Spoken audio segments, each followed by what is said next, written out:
as a currency in Europe, you will see the euro survive. There is no doubt about that. If you look back, the European Union is just about 50 years old. It's not very old. It's very, very, very recent. But still, in these 50 years, we have achieved peace on the continent. We have exported democracy with our enlargement. It is something that is now taken for granted in most of the European Union countries. We know very well that this was not the case not so many years ago. This is something that is a major achievement, and it is around the world praised as such. We have democracy, rule of law, and prosperity. And the European Union is still attracting new members. As you have perhaps heard, Croatia is the latest that has signed an accession treaty just in December. It's going to join, if everything goes well, on the 1st of July 2013, when we will be 28 countries. There are more countries in former Yugoslavia that are waiting to accede to the European Union. There's also Turkey, which is a case apart because it's a very big country that also wants to join the European Union. So the European Union hasn't lost anything of its force of attraction. There are still countries that want to join. When I look at the major achievements over these 50 years, well, first of all, there is what we call the common market. We call the abolition of borders for the transfer, for the movement of people, of goods, of capitals, and services. You probably have heard about that. You know that when you go from one country to another country in the European Union, you don't need to show your documents, your passports. You just cross into the next country, and it's all very easy. Same thing for goods that you sell, that you buy. You know that you can sell them and buy them at the same. They have to qualify for the same technical standards all across the European Union. That's what we call the internal market. If you make a payment, online or not online, from Belgium to Italy, it's treated as a domestic payment. It's not an international payment. It's not like a wire transfer that I have to make to another continent or country. It's considered a domestic one. So these are the freedoms, what we call the four freedoms of people, services, capital, and goods. And this is a major achievement, again, of the European Union. So we have peace, we have the free market, the free area of circulation, the single market, and then the next big achievement was the euro. And it still is a major achievement for us, the common currency. And from the outset, this was not an economic project alone. It was not done on the basis of mathematical calculations, economic calculations only. It was from the outset also a political project. It was very important for us to share also the currency. It makes sense because most of the trade is intra-European trade, and it makes sense to have the same currency so that you don't have currency fluctuations. It makes sense for the people who travel from one country to another. All these countries are very small compared to the United States. It's easy to move from one country to another, and it's much easier to do this all with one currency. So it makes sense from that, but it also makes sense for comparison of prices. If you have now the euro everywhere, you know how much a car costs in Italy, or in Germany, or in France, and you can compare this easily. So it has also led to more harmonized common price levels. It has led to lower inflation across Europe.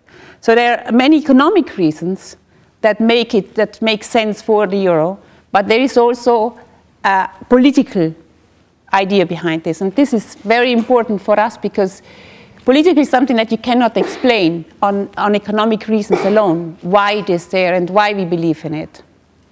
So all this, 10 years ago when the euro was launched, these reasons were there, and we set up this economic monetary union, and there was a focus more on the monetary union, and there was definitely a neglect for economic union, and we are paying the price now. There was at the time, we thought that it would be enough to have a harmonized, a single monetary policy, and the economic policies could still be left with the single member states. But we have seen that unfortunately this did not work out as well as we thought. And what happened at the time is that the countries the weaker countries came into this economic union, and the interest rates went down, inflation rates went down, and they could much easier get loans. And, well, if it's easier to get money, very often you do overspend. Like in a family, if it's easy to have access to credits, if that's made it much easier, you're more likely to make more investment, to spend more money. And this has not, at a certain point, this is not sustainable anymore. So with the financial crisis that started here in the US a couple of years ago, it came over to Europe, and in the beginning we thought, well, it will have an impact, but maybe not so bad. But it has become worse, and we are still working with the aftershock of this financial crisis in Europe. And this has made the financial problems that we had in Europe much more acute, and it is now about 2 years that we are trying to get out of this situation. But, believe me, it is 2 years, and it will take another maybe 2 years, but we are getting out of this. So it takes time. Like if you look at the 50 years that it took to build up the European Union, 2 years is nothing. And if I look at American media that I read every day, and it's 2 years that the American media are saying Europe is now on the brink of collapse, the euro is not going to survive, and so on, we are still there. It's true that the American media also say, this is now another new meeting of the European Council, the European ministers, and if they don't get an agreement this time, then this is really it. We don't believe that the euro will survive. Well, after 2 years of this kind of reporting, we are still there. We are still working on this, and we are actually putting together little pieces that will emerge as a global, as a solution, as a coherent solution, how to get out of this crisis. And we don't focus only on the short term. We are not just looking what we need now to deal with Greece. This is just one aspect. We are not just looking at how big this firewall has to be, but we are also looking how we can actually implement structural changes in our economic systems in the European Union that take much more time, but that will have a much more positive longer-term impact. So we are trying to get out of this crisis stronger by having more economic integration and more common structural policies. So we are looking for structural changes. So when we deal with this crisis, we deal on the one hand with the short-term issues, which is building up a firewall, having enough money there in a rescue fund that can come in to help Ireland, as it did, to help Portugal, and to help Greece. But at the same time, we also look for our economic policies. How can we become more competitive? We have lost a lot of competitiveness, for example, in some countries in Europe, like in Italy. We are also looking on our labor laws, on our pension laws. All this, we are changing it. And I think if you look at over the last 2 years, we have achieved so much in those 2 years in terms of really concrete economic, political changes that we haven't achieved probably the previous 20 years. So we have accelerated our action, our work to get out of this crisis very, very much. And I think in America, and the financial markets in particular, you're always looking for a quick solution, for a quick fix. Well, unfortunately, you have no quick fix in this case, because you do have 27 countries, you have 17 countries of the Eurozone, and there are 17 different opinions and 27 different opinions. And because we are a democratic institution where everybody has the same voice, we discuss this. But, I mean, if you look last year, maybe you remember, I think it was in October, then we had another crisis summit in Brussels, and there was one head of state, or head of government, I should say, in Slovenia. And that was the last country that hadn't voted in favor of the rescue package for Greece. And that person actually resigned. So that person said, okay, for our country, it's better I resign, and we have a positive vote for this, because it's for the good of the whole of the European Union. So this kind of co-responsibility, this kind of solidarity, you have, I think it's difficult to find it elsewhere. Now, of course, a lot of the burden is now on Germany. It's the biggest contributor to the European Union budget. And it will take time for them to really do what is necessary to come out for us, for the whole of the European Union, to come out of the crisis. The same as it takes in Italy, with very difficult measures they have to take, in Greece, in Ireland, in Portugal, in Spain, and in the countries that are under fire. But these measures are being taken, and it will definitely be done what is necessary to get out of this crisis and to save the euro. Because and I come back to my initial point, the euro was a political project. It was not just an economic project. So we are really going now through the different steps, taking short-term measures so that we have this firewall, taking longer-term measures, the structural changes that we need to make, and having more economic integration, this economic union missing in the beginning with the economic and monetary union. So we are taking all these steps to get out from the crisis. When it says perspective, the perspective of the delegation. So here I wanted just to add a few things about our EU-US relationship and saying why this matters for the United States. As I said, we in Europe are living this aftershock of the financial crisis that started here a few years ago. In America, there were several measures were taken at the time and the years after, and we are still taking some of these measures to fight this crisis. The trade, if we talk about the EU-US in terms of trade relationship, I have here the figure, $4.28 trillion transatlantic economic partnership. So $4.28 trillion of dollars is it worth, our partnership. We create 15 million jobs on both sides. So we are the biggest partner, economic partner for the United States. In terms of trade, we are the biggest market for the United States. In terms of import, we just come after China for the US. In terms of investment, if you look at the investment, the investment of the United States in the EU is more than 3 times as much of what the US invests all in Asia. So like the investment of the European Union in the United States is more than 8 times what we invest in India and in China. I mean, if you look at these figures, you will understand that this is the biggest economic partnership in the world.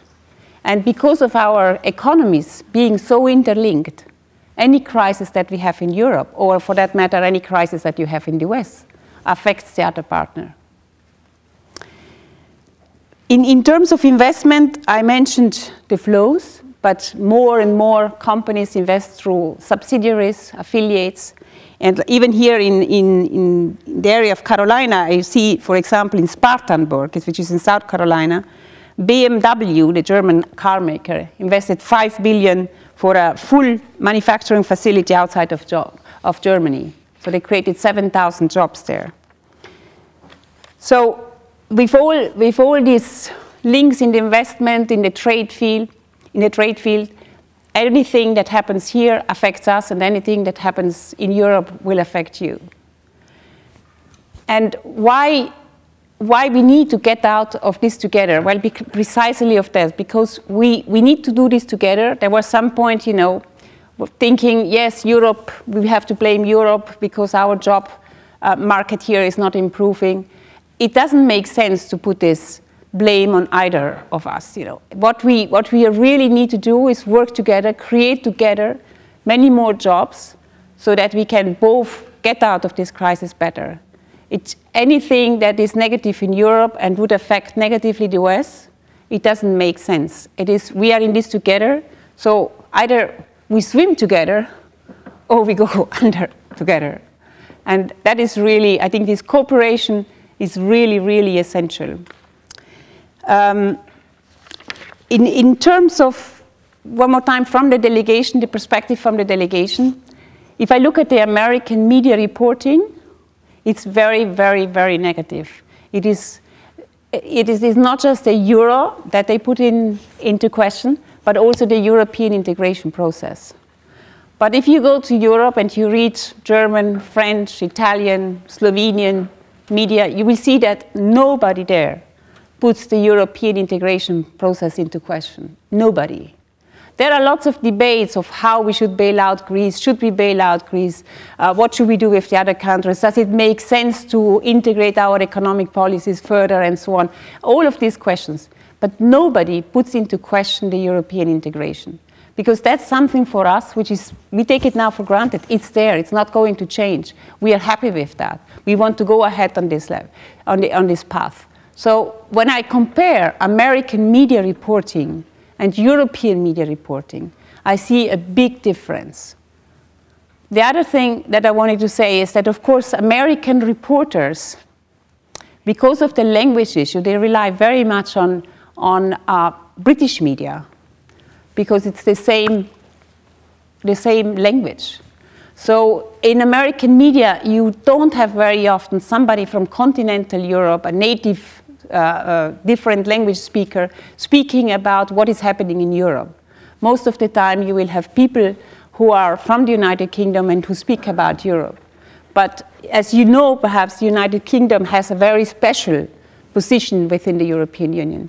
And they give one part of the picture, but I wouldn't say it is complete unless you also have other people speaking from other continental European countries. So I don't want to say that the reporting is distorted, but I don't think it is complete. I think it would be good to have more reporters also from other countries in continental Europe speaking about the crisis and not just getting one message that is filtered through the eyes of one member state. And another thing that I wanted to say that we also, another challenge that we encounter in our communication efforts on the economic crisis in Europe is actually that a lot of the debate here in America and a lot of the reporting is done for domestic purposes. So what I mean by that is that you have some analysts, some commentators who have their own political agenda that is really focused on the US.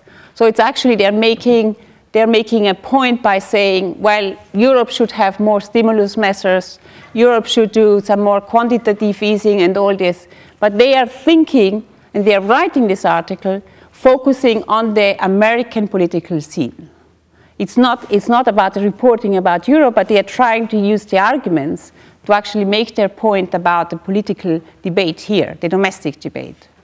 And honestly, when we as communication people go out and speak with these journalists and with these commentators or with these economists, then very often they have their argument already very much, how should I say, it's very difficult to give them a different perspective because they want to hear the figures that will support their point of view. And if they don't get the data that support their point of view, they are not interested.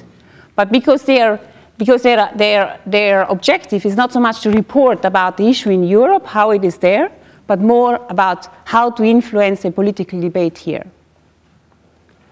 And America and Europe is different. We cannot solve the crisis there the way it has been solved or is being solved here.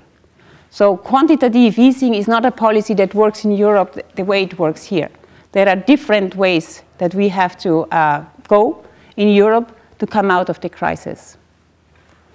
So I wanted to explain, first of all, that the euro is going to stay, that this is a political project, that this comes from 50 years of economic and political and integration in Europe that is not going to be cancelled or stopped or anything like that with this 2 years crisis on the euro, that the euro is not just a political achievement for us, but it makes also economic sense, and that we are taking unprecedented measures, economic measures, to get out of this, which are long-term and short-term, and that eventually our economies will get out of this much stronger. It will be a very tough time. Austerity bites. We'll all have to live with less. But we are sure that we will manage, even if this takes time, and more time that unfortunately markets would like it to be, and we ourselves would like it to be much faster. But it's not going to happen. But what is sure, that eventually we will have done what is necessary to get out, to re-win the trust of the markets, and to be able to go on with our European project. Thank you.